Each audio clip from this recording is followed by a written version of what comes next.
being part of this. The goal of our community of interest really is to help promote, support and build portfolio management capability across government and get the greatest value out of our government investment. So thank you all for being a really key part of this.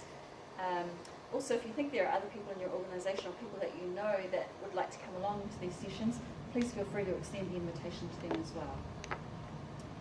What are we doing today? Well, we're going to do some myth busting around agile approaches, talking about what good practice looks like and using ACC as a case study.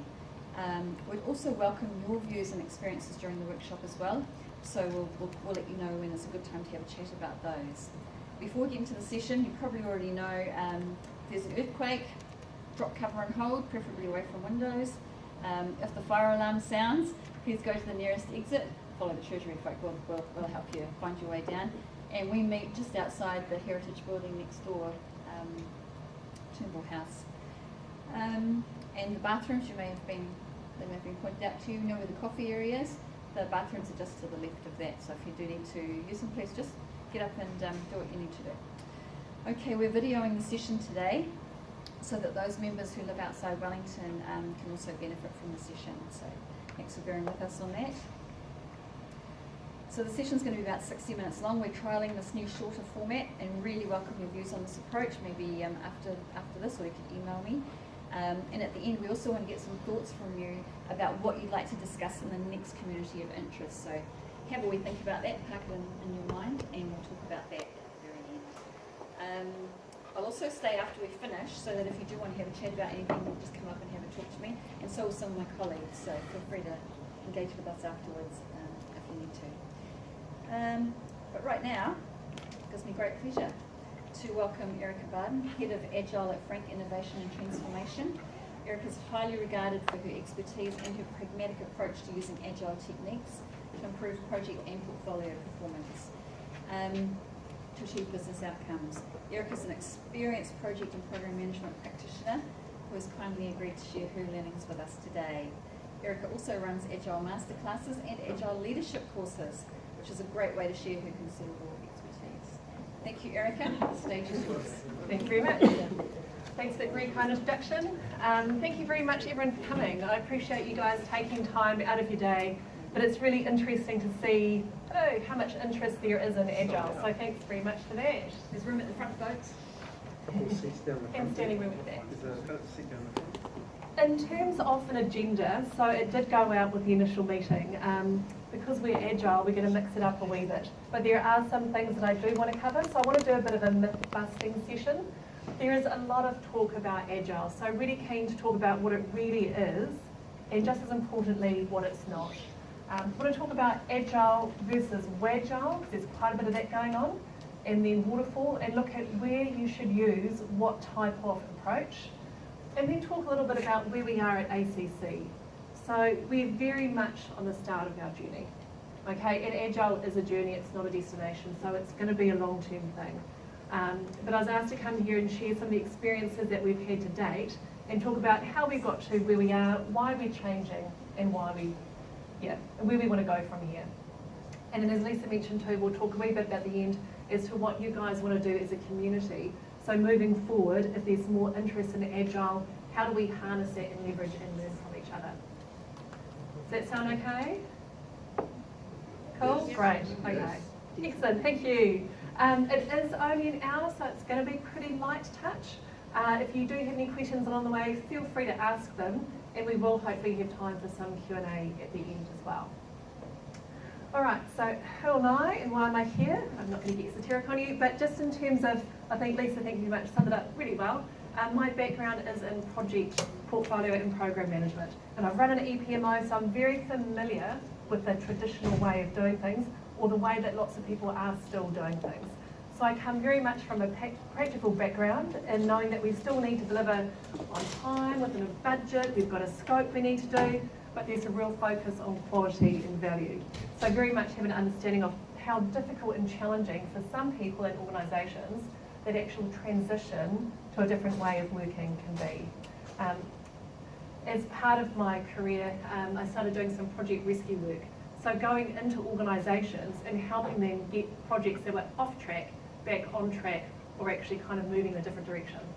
And it was when I was with one organisation that had spent $74 million in 2 years and hadn't actually delivered anything, and they were going back to the board and asking for another 74 million in another 2 years, I started questioning, well, what are you going to do differently? How are you going to wisely use this money and actually deliver value?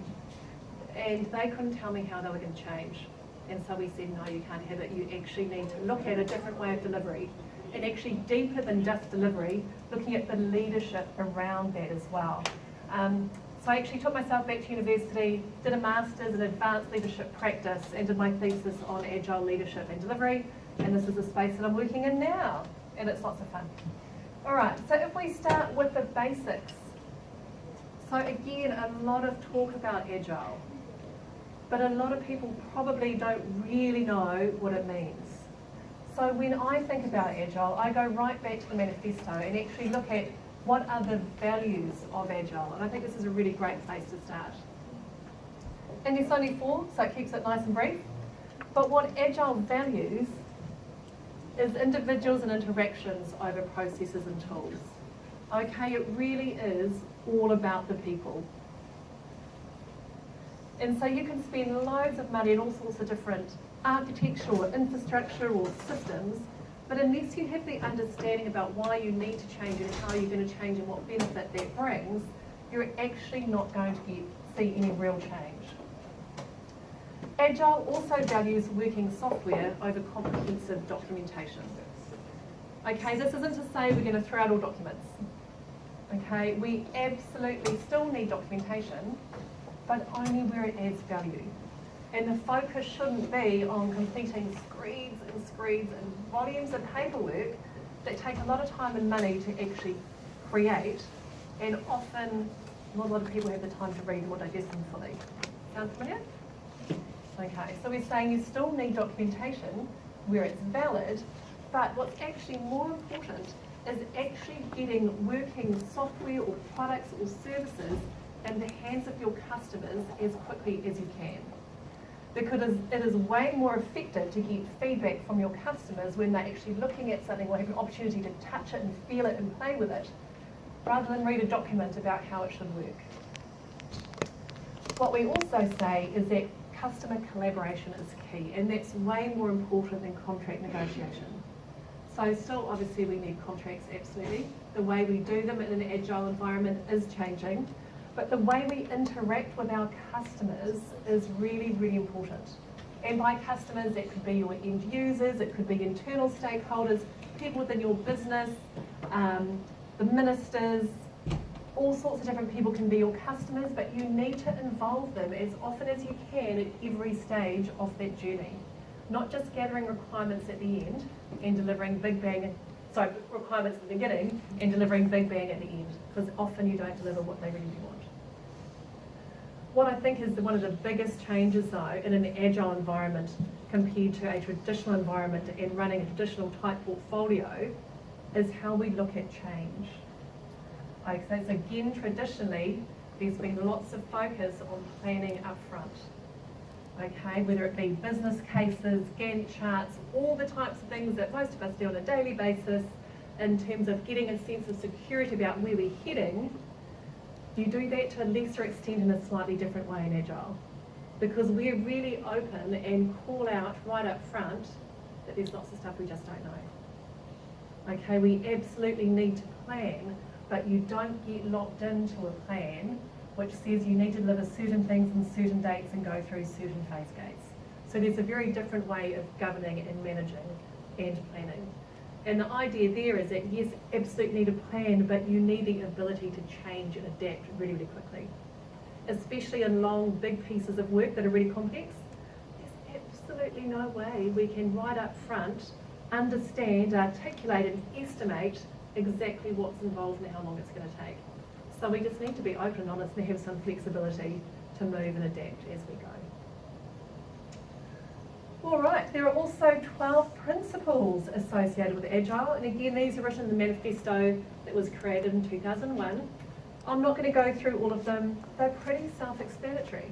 And to be fair, Agile is quite easy really as a concept. Okay, it's not rocket science. It's stuff that makes sense, like aiming for customer satisfaction. I mean, we're all probably doing that anyway. Welcoming change, because people do change, their requirements change, our environment changes, the competitive activity changes. So we need to be able to quickly adapt to that. Delivering frequently is a bit of a difference though. So again, rather than that big bang monolithic sort of product being delivered at the end, where you deliver small and often, so in increments. And the idea there is that you're getting customer feedback all the time, and if you're on track, that's great, you keep on going. But if you're not, you've got the time and the opportunity to change and pivot. Okay, because it's too late if you find out when you've done your big bang delivery, if it's not what people want or if they're going to use it. Working together, really important, with customers, with different areas in the business, with your vendors, with AOG, with other organisations. Whoever you need to work with to get a really good result, let's work towards doing that.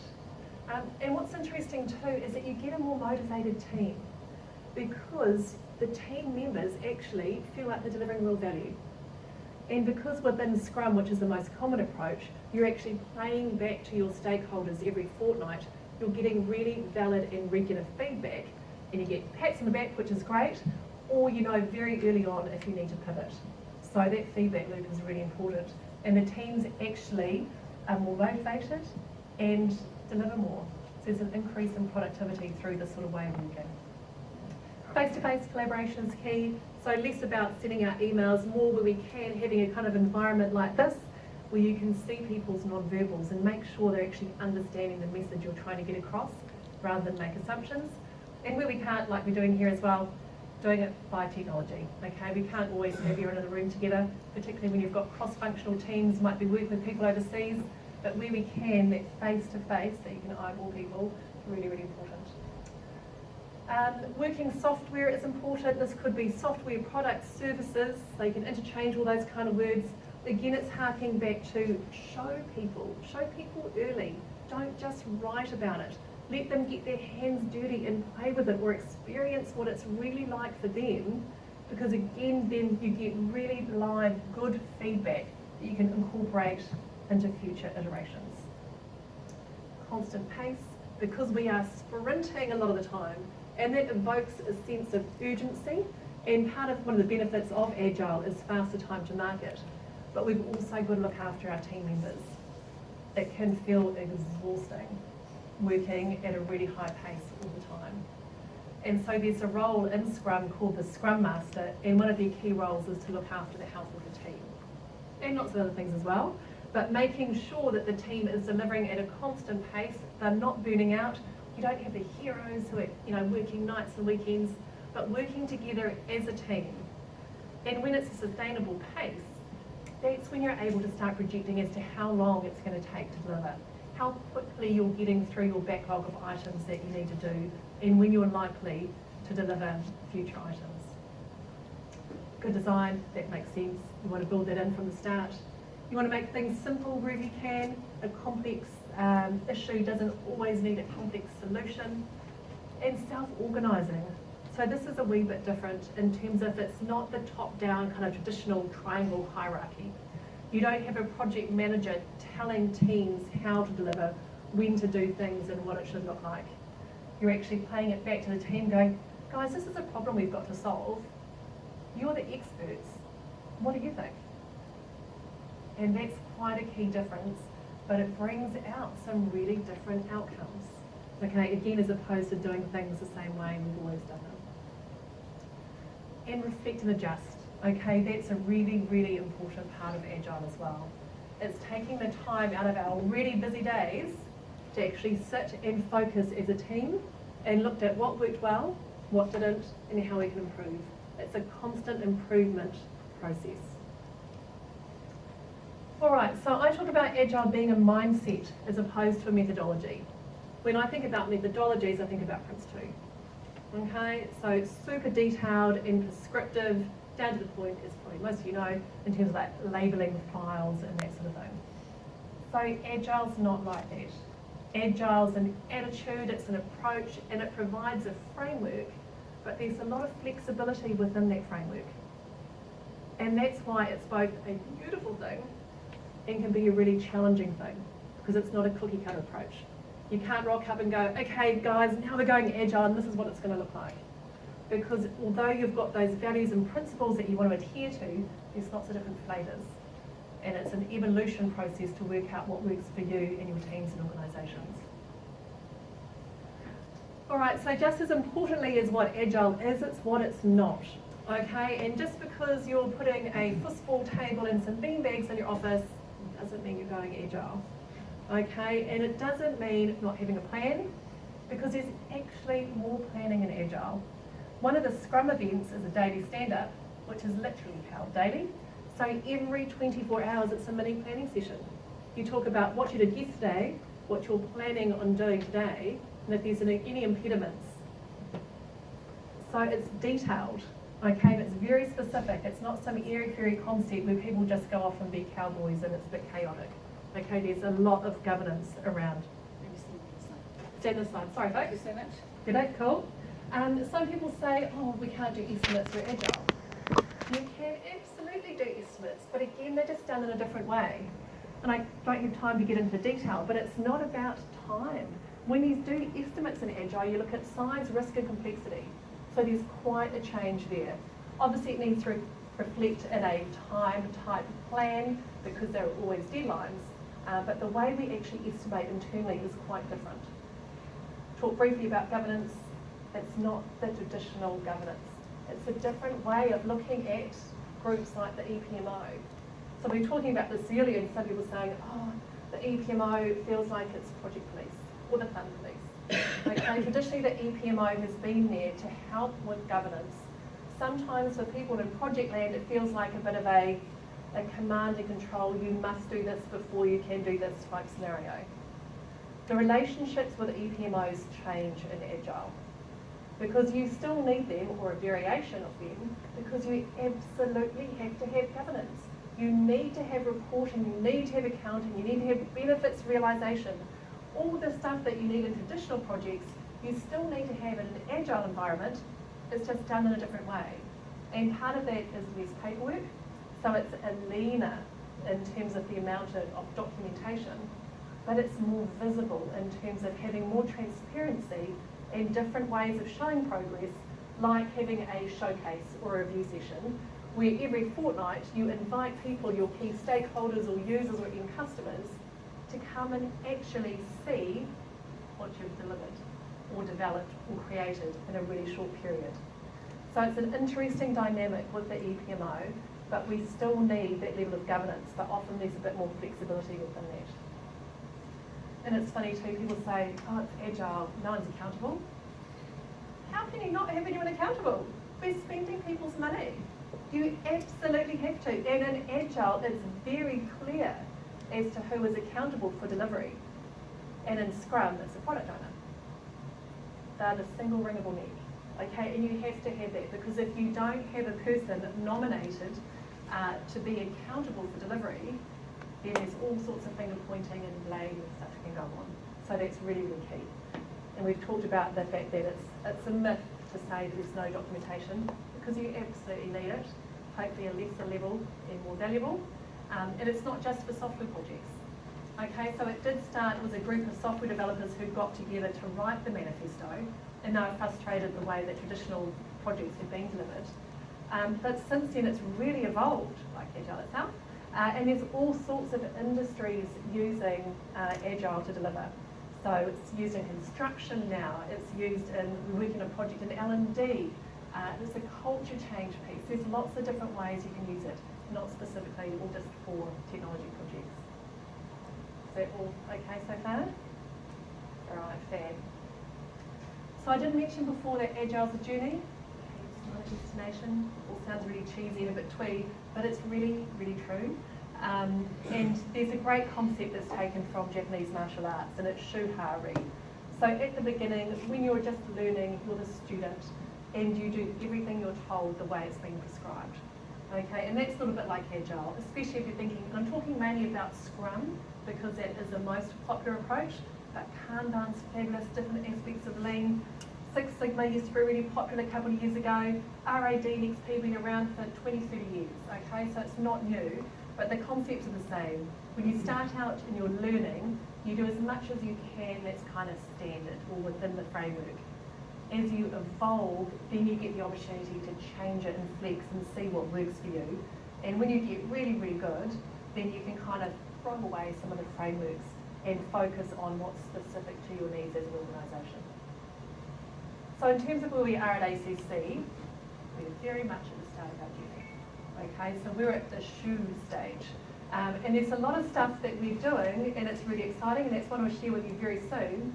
But a couple of other questions I had that people wanted me to cover in this session is, what's the difference between Agile, Wagile, and Waterfall? Okay, so I'm assuming you're already familiar with Waterfall. Agile is where we do a little bit of everything in a sprint. So again, you don't deliver all the requirements, gather your requirements up front and then deliver big bang at the end. Sure, you gather some requirements up front, but it involves, you iterate over time. You do these kind of circular pieces of work where you're looking at a slice of design, development, testing every sprint. And a sprint is just a time-boxed period, okay, a certain period of time. So those are some of the key high-level differences. And where I think of Wagile is when you're actually trying to work in an agile way, but you're constrained by a waterfall environment. So what I'm seeing more and more is that in terms of getting funding, you're still writing traditional business case up front. So that still means gathering and documenting your functional and non-functional requirements, creating a fabulous Gantt chart, working out what kind of resources you need, how long it's going to take, and then how much money you need. So often that process is rock solid and set in stone in lots of organisations. What people are then trying to do is actually have a bit of an agile approach to the design, the development and the testing. So doing kind of iterations in the middle, bit of agile in the middle, but a waterfall monolithic delivery at the end. Okay, so again, kind of a bit of a summary. Agile is great for as much as you can.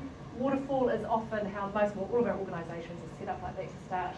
But you see more and more Wagile, so people trying to bring some of the agile principles and values into a waterfall environment, but it's not a full agile approach. Okay, does that make sense? You guys seeing some of that in your organisations? Yeah.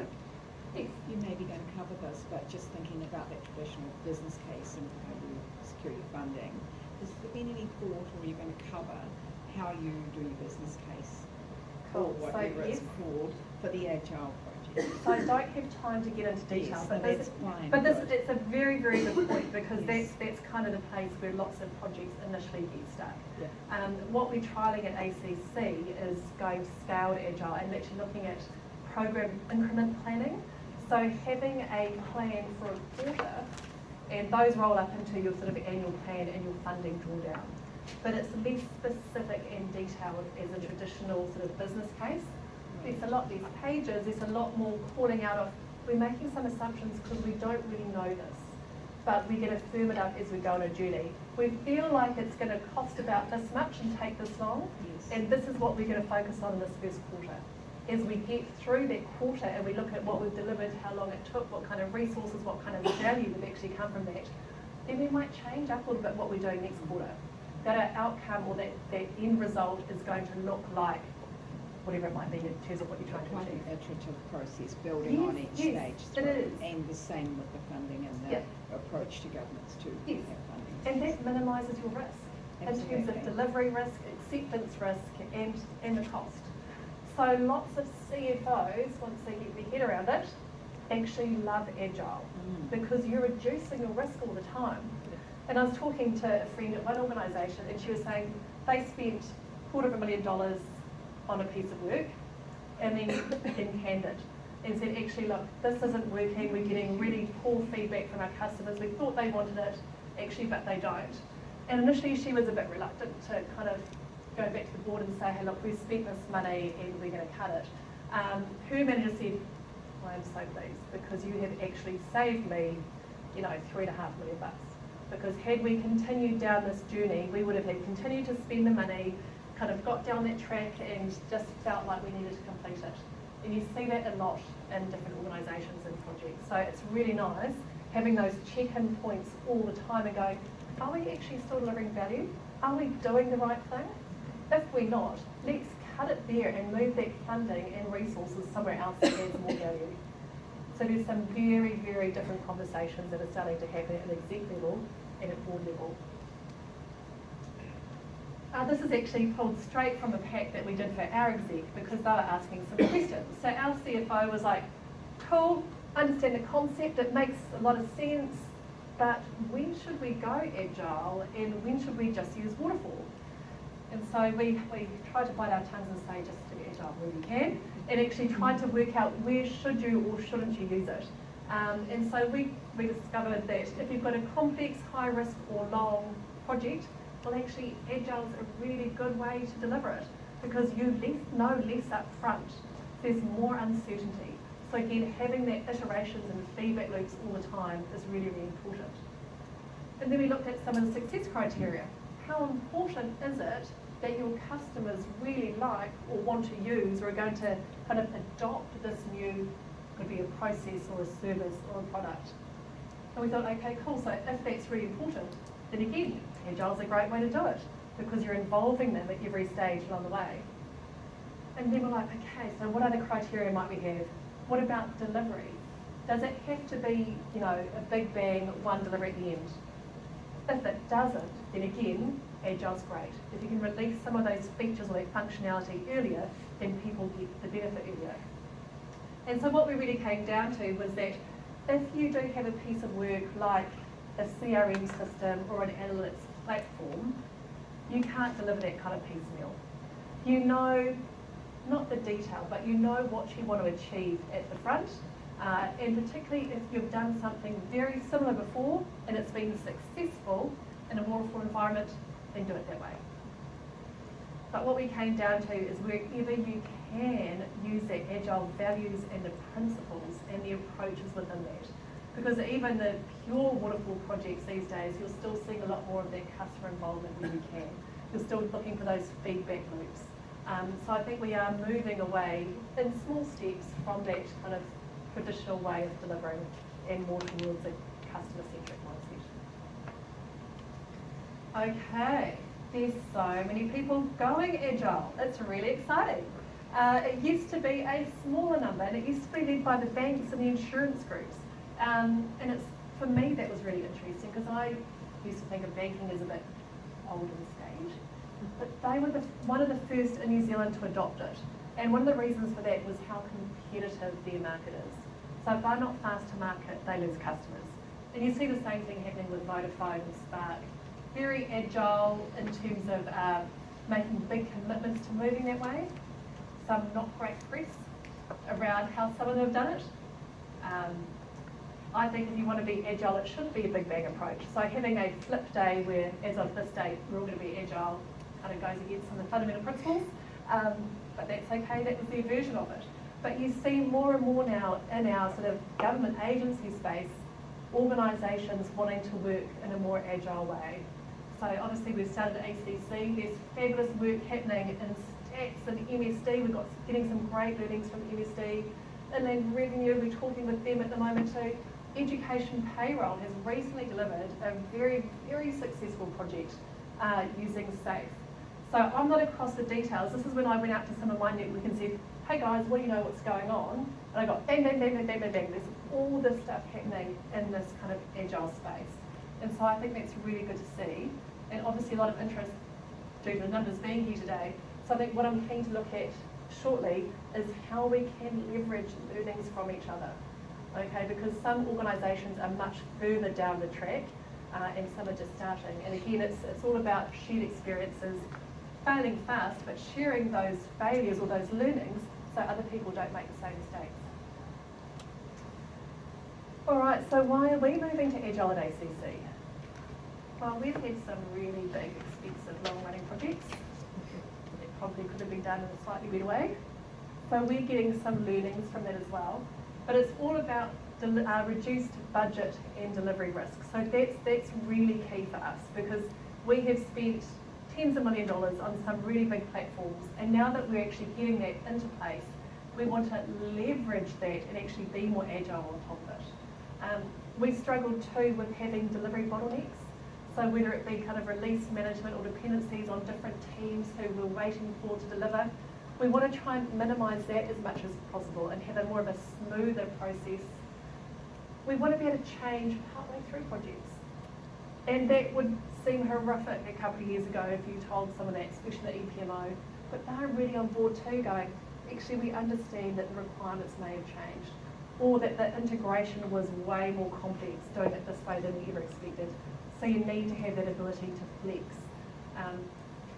And that flexibility is really important within the governance as well. So our EPMO has recently just been on a leading SAFE course, and I'll talk about SAFE shortly. And so they are learning alternative approaches to actually kind of governing the programs and portfolios, what that looks like in terms of funding, the management of that and the benefits realisation, or how we can measure the value, because the metrics are really important. And one of the things we wanted to get away from too was that really kind of lumpy flow in terms of, here's a big project or program that's being delivered, bam, and then we've got a bit of breathing space, and there's another big project or program being delivered. And it's really hard for the people working in those teams because it's full on all the time. And then it's really difficult for the people who are kind of being dumped on with that change. You've got these massive waves. So we wanted to smooth that out, and we're calling it continuous delivery. So it's less about big project and then moving into BAU, but more about, now that we've got some of these core platforms set up, that's a product. So we need to own that, maintain that, and develop that for a number of years. Let's not have a project and BAU construct. Let's have a cross-functional team that looks at that. So in terms of adding new features, functionalities and enhancements, but also that kind of tech debt remediation, defect resolution piece as well. It's one big heavy team. What we're trying to do is deliver better value for our customers. Okay, like anyone, we've got limited money. We want to make sure that we're using it in the best possible way to help New Zealanders. And we want to have increased transparency around how we do that and bring our products and services to market faster as well. So this is our vision. I think it's a nice little summary statement. To deliver transparent, integrated and fit-for-purpose change continuously across the organisation with a clear understanding of the true value and velocity of that delivered change. Okay, so it says a lot in that statement, but that's what we're working towards. We've got three core elements. So we've got the continuous iterative delivery, again moving away from those big bang deliveries, strong product ownership. Okay, and this is a big change at ACC and probably for most organisations who move towards Agile.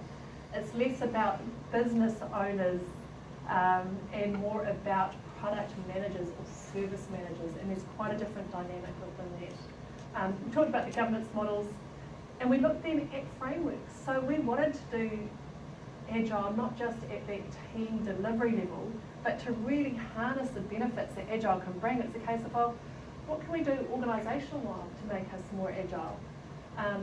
So I'll show you a slide shortly about how we got there.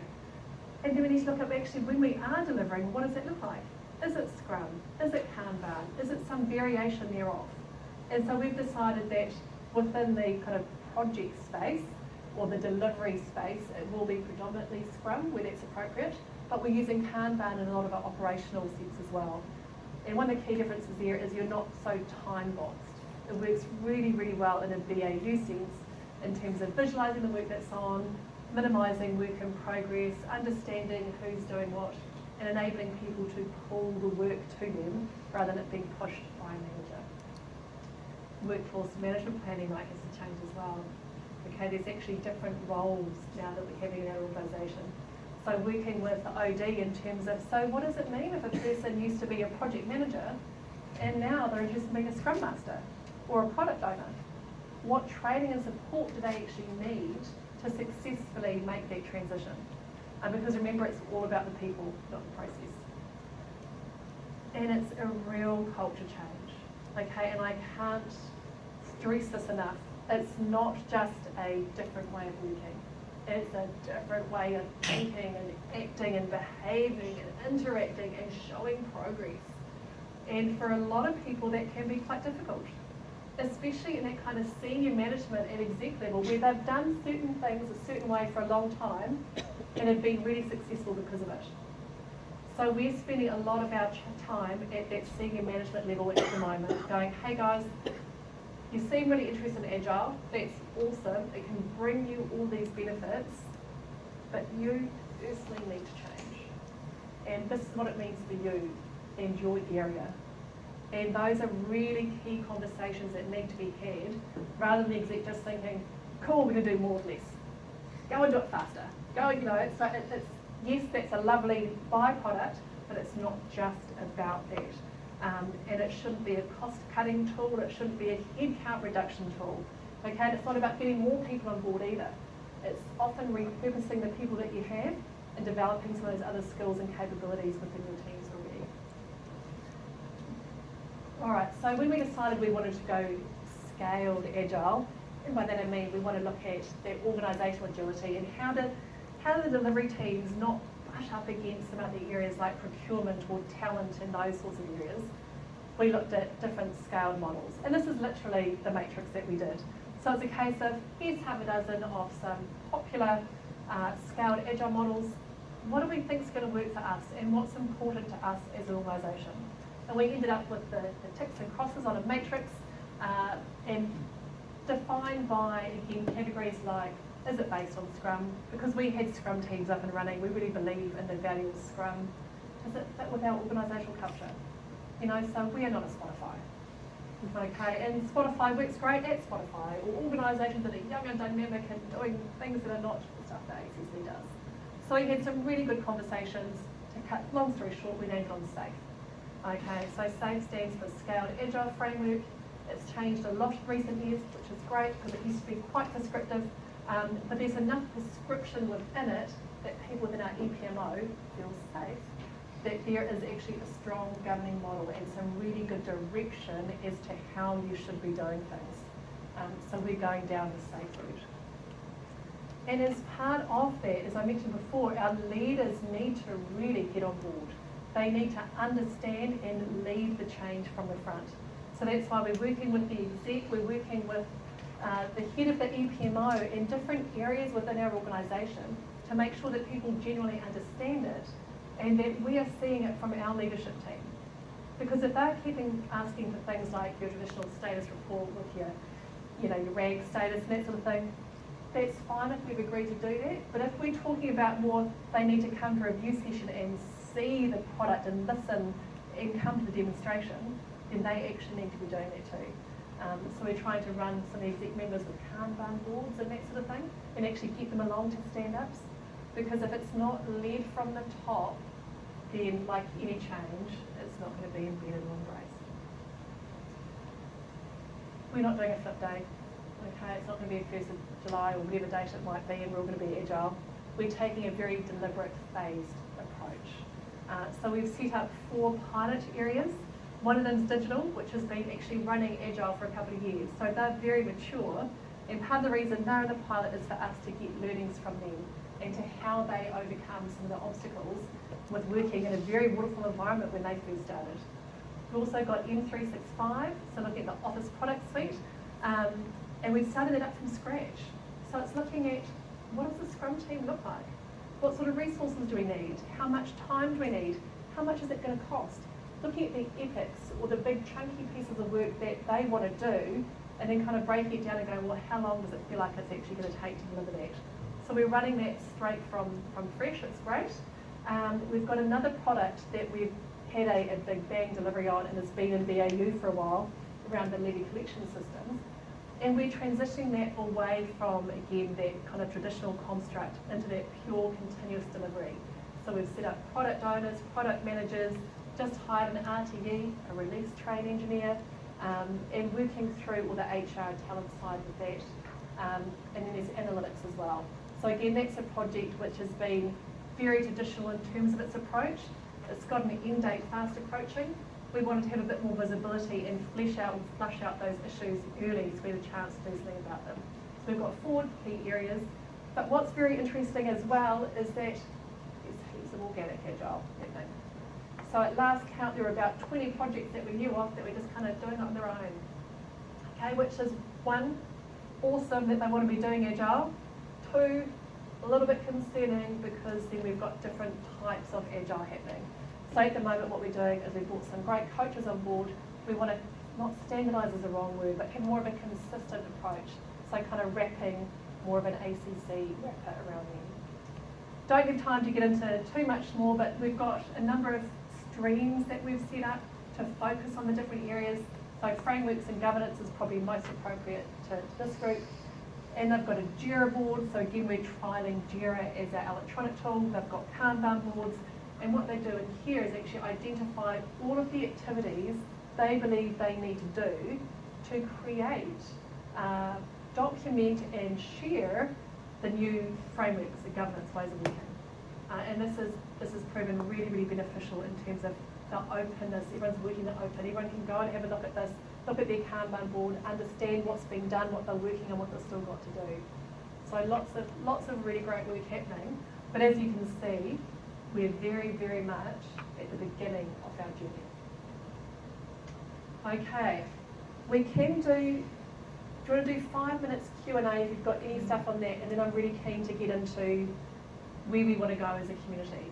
Does that sound, does anyone have any questions? Yes. I just have a question on how you handle dependencies between projects. Yes, so dependency management is like any sort of portfolio program really, really important, and it's all about visualising them and bringing them out early. So the concept of a PIP, a program increment planning session, is where you get everyone who's involved or might be impacted or working on similar stuff in a big room like this, and you talk about what they're planning to do, what this team's planning to do, and then you kind of highlight really quickly, oh my gosh, we're dependent on this team for delivering, so can you guys bump that up your backlog so that we're not going to be hamstrung? So again, it's all about that visibility, transparency, talking to each other and breaking down silos.